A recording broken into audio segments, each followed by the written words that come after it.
The Turkish economy entered 2019 on nervous footing.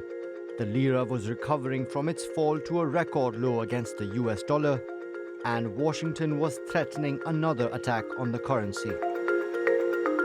The government took steps to reduce imports and stem the outflow of foreign currency, and the central bank raised interest rates to 24% to curtail inflation. The rebalancing exercise trimmed inflation from over 20% in January to 12% in November. Foreign currency reserves increased from $130 billion to more than $140 billion over the same period. But GDP growth took a hit, stalling in the first half of the year. Despite the slowdown in economic activity, Turkey is better positioned now than it was at the beginning of the year to meet its obligations to foreign lenders.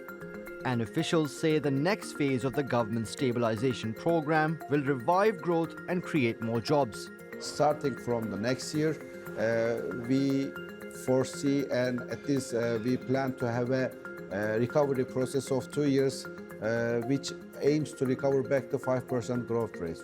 In order to achieve that, the fiscal policy side was also critical, and we can at least see that the central bank is also taking its steps according to these plans too.